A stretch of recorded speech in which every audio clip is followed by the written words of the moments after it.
Me place mucho saludarlos, apreciados hermanos, hermanas. Sean bienvenidos a este estudio importante e interesante de la palabra de Dios. En esta oportunidad vamos a estudiar el tema ¿cuál será el tiempo definitivo para salir de las ciudades? Bienvenidos.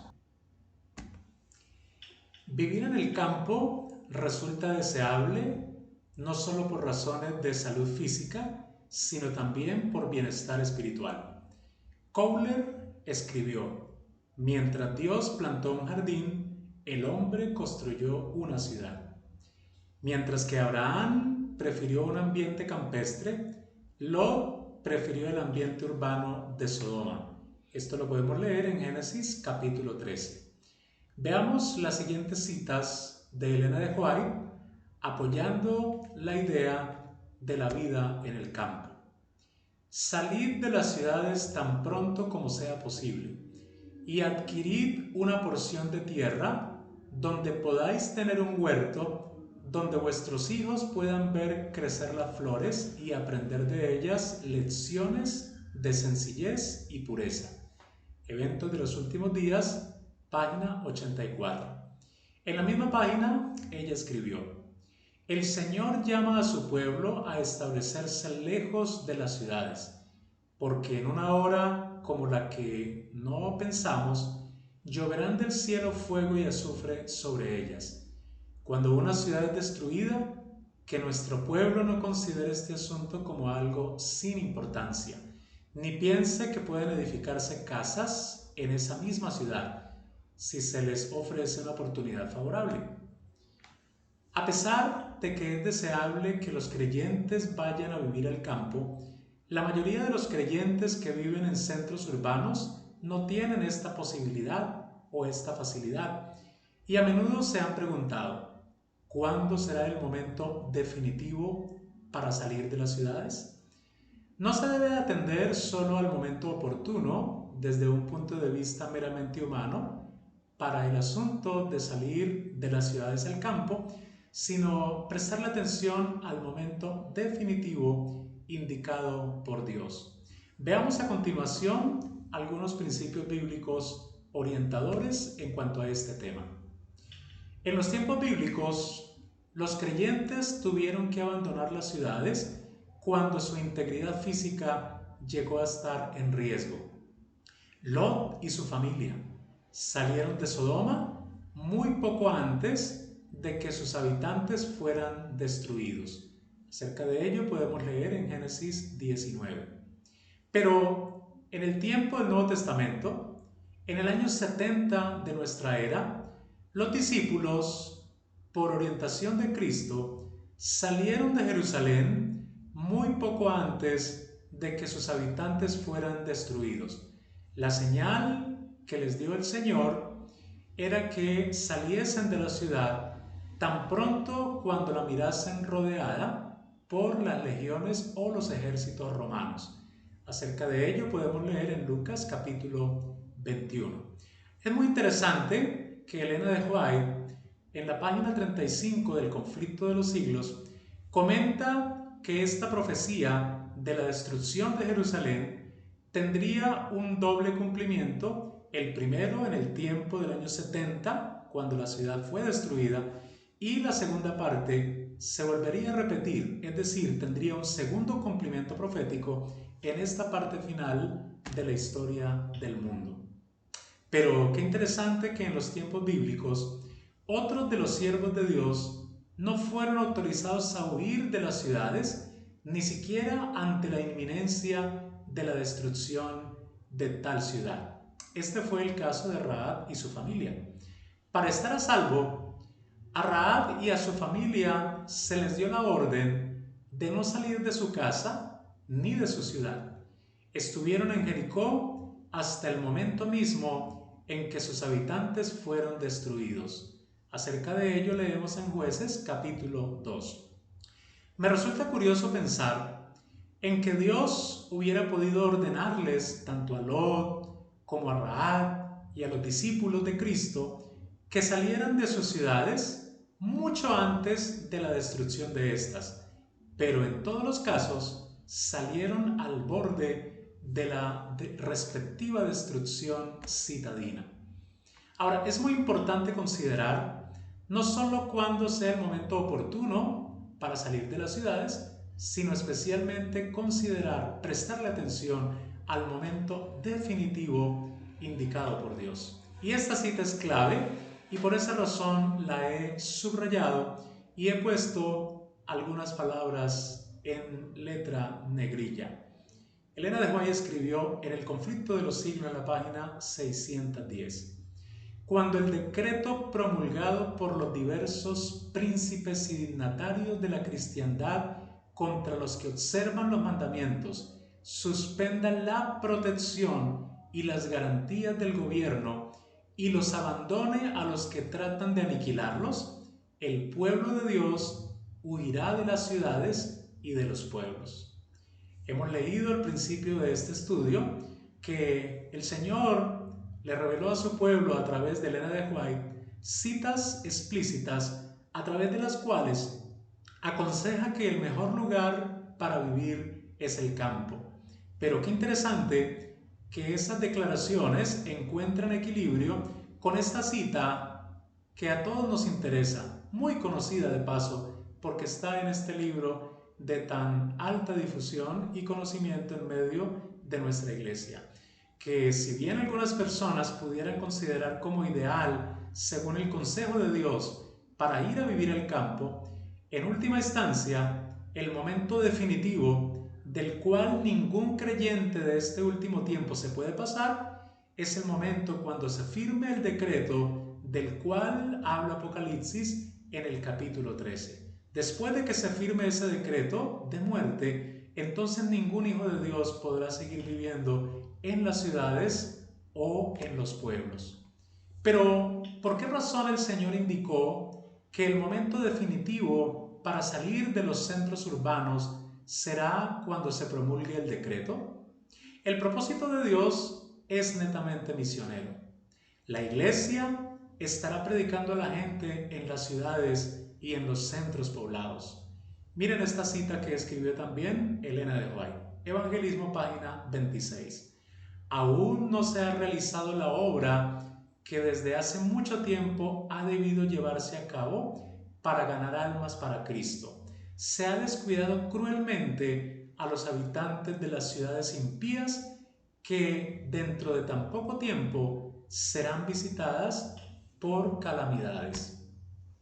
Es interesante, al ir al tiempo del profeta Jonás, que aunque Nínive existió hace varios siglos y no perteneció obviamente a las ciudades de esta parte final de la historia del mundo en la cual nos encontramos viviendo, Dios envió a Jonás a predicar a esa gran ciudad. Ahí están los textos del libro de Jonás entre el paréntesis. Jonás rehuyó ir a predicar a la ciudad y prefirió ir a Tarsis. Se sabe del alto costo que pagó el profeta al no cumplir la orden de Dios de predicar en la ciudad. Tan ciertamente como una conversión total de los habitantes de Nínive, solo Dios sabe si en este último tiempo sucederá igual. Es posible que todos los habitantes de una ciudad, por grande que sea, pudiesen arrepentirse al mismo tiempo, como pasó en el tiempo del profeta Jonás. Al fin la Biblia dice que no era cualquier ciudad, era una gran ciudad, una ciudad de 3 días de camino.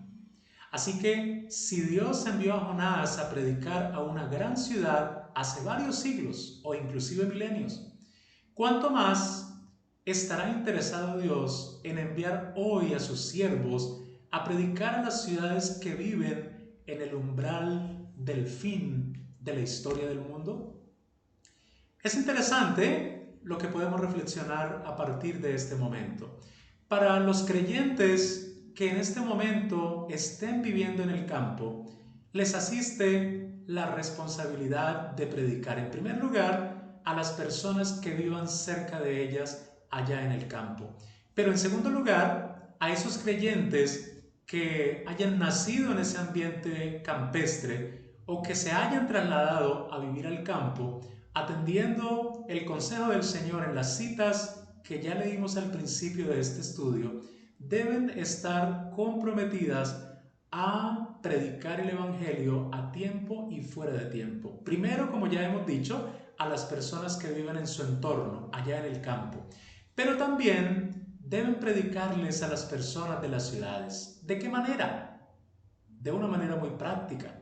Primero, viniendo a predicarles a las personas que vivan en las ciudades, pueden venir físicamente o a través de los medios virtuales, es decir, de las redes sociales que tienen tan alto y largo alcance en este tiempo de las comunicaciones modernas.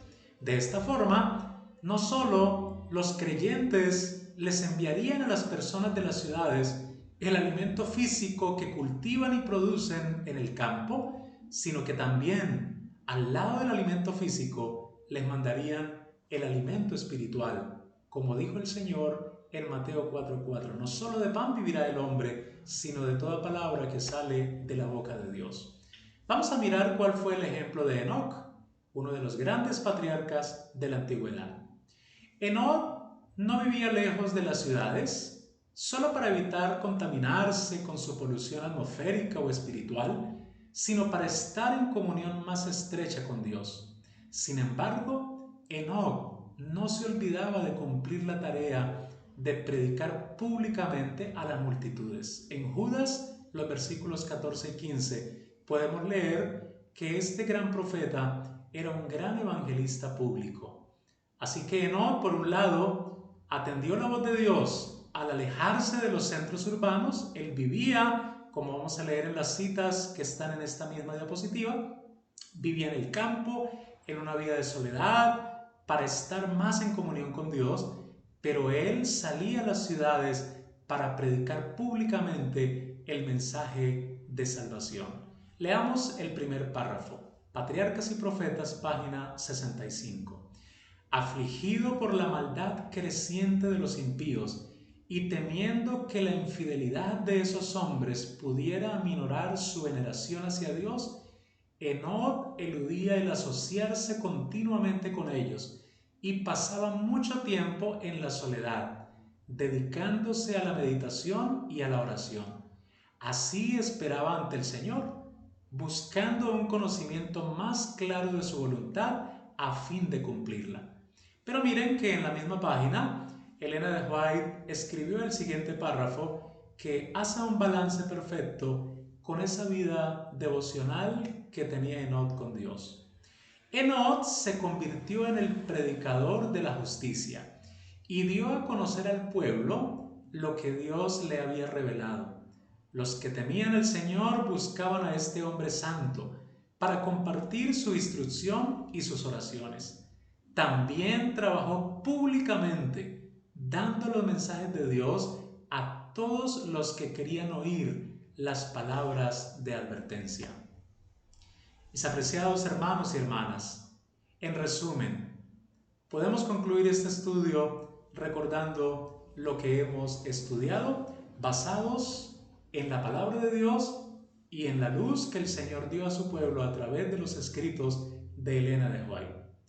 Pudiéndoles decir que salieran de sus ciudades mucho tiempo antes de que éstas fueran a ser destruidas, Dios indicó consistentemente a personas como Lot, como Rahab y como los discípulos de Cristo que salieran de sus ciudades en el último momento, justo antes de que éstas fueran a ser destruidas. Sin duda que el propósito de Dios era que estos, sus siervos, pudiesen testificar, pudiesen predicar, pudiesen rogarles a sus vecinos y familiares que se arrepintieran de su vida pecaminosa y se pudieran convertir al Señor.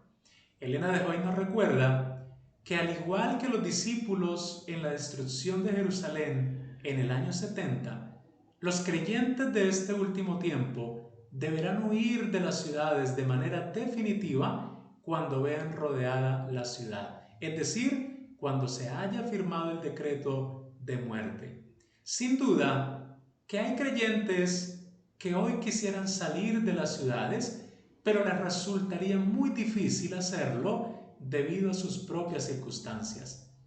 Estos creyentes no deberían sentir cargo de conciencia. Podrían seguir predicando mientras vivan en las ciudades, sin olvidar que hay un momento definitivo indicado por Dios para salir de sus ciudades. Esta salida definitiva, como hemos estudiado, será cuando se promulgue el decreto de Apocalipsis capítulo 13 y versículo 15. Los creyentes que están viviendo ya en el campo, antes de la promulgación de ese decreto final, deben seguir comprometidos en la tarea de predicar el Evangelio. Deben sentir el peso de la responsabilidad misionera. El propósito de Dios es netamente misionero. No es que Dios desee que su pueblo siga en las ciudades para que se contamine, para que se corrompa con el pecado de estas, sino sencillamente para que hagan la tarea que hizo Jonás, por ejemplo, en la ciudad de Nínive. Su iglesia debe estar predicando debe estar predicando a las ciudades en esta parte final de la historia del mundo. Pero podríamos terminar este estudio con una reflexión. Algunos obedecen a Dios saliendo de las ciudades incluso antes del tiempo definitivo indicado por Él en la cita que ya leímos en el conflicto de los siglos. Pero si no continúan predicando el Evangelio desde su nuevo lugar de residencia en el campo, su obediencia resultaría incompleta y les sería tanto como Jonás cuando huyó a Tarsis. ¿Estás cumpliendo fielmente la misión de predicar masivamente a las gentes de estos últimos días de la historia del mundo? Recordemos lo que hacía Enoc. Vivía en el campo, vivía en estrecha comunión con Dios, pero venía a predicar públicamente a las ciudades, invitando a estas personas al arrepentimiento. Dios nos ayude a ser fieles y constantes en el cumplimiento de esta tarea. Terminamos nuestro estudio en esta ocasión recordando que el consejo de Dios para su pueblo es que hasta donde sea posible tengamos una vida más tranquila y más en comunión con Él, idealmente en una vida campestre. Pero si esto no resulta posible para todos los creyentes, hay un punto definitivo en el que Dios ha ordenado a su pueblo para que salga de las ciudades definitivamente, independientemente de sus propias circunstancias. Como ya leímos en el don profético, ese momento final será cuando se firme el decreto de Apocalipsis 13:15. Yo quiero invitarlos a todos ustedes para que sean muy dedicados a Dios, para que sigan estudiando su palabra, para que sigan estudiando el don profético y sobre todo para que seamos muy equilibrados. Que si tenemos la oportunidad de seguir esos consejos de Dios y tener una vida más tranquila y de oración en el campo, vayamos allí, pero para llenarnos de energía y seguir predicando el Evangelio a las personas que vivan cerca de nosotros en el campo o a través de las redes sociales. O como ya hemos dicho, salir a las ciudades y predicar con poder este mensaje precioso de salvación que nos corresponde compartir en esta última etapa de la historia del mundo. Si usted tiene ese lindo privilegio de tener una vida más sosegada en el campo, que Dios sea glorificado. Pero usted o yo no podemos convertirnos en conciencia para otros hermanos a los cuales les resultaría muy difícil, prácticamente imposible trasladarse con sus familias al campo. No podemos generarles un cargo de conciencia. Cada cual recibirá un llamado de Dios, y si Dios quiere tener a esos creyentes en las ciudades, así como mantuvo a Lot, a Rahab o a los discípulos hasta el último momento para amonestar a las personas de esas ciudades, que el nombre de Dios sea glorificado, que se haga su voluntad y que estas personas prediquen el Evangelio con todo el sentido de responsabilidad hasta cuando haya oportunidad de arrepentimiento. Dios nos bendiga y que podamos finalmente encontrarnos algún día en ese precioso jardín restaurado que el Señor nos ha prometido en Apocalipsis el capítulo 22. Allí comeremos del fruto del árbol de la vida y podremos pasear por la ribera del río de la vida. Dios nos bendiga y que nos dé su Espíritu Santo cada día más.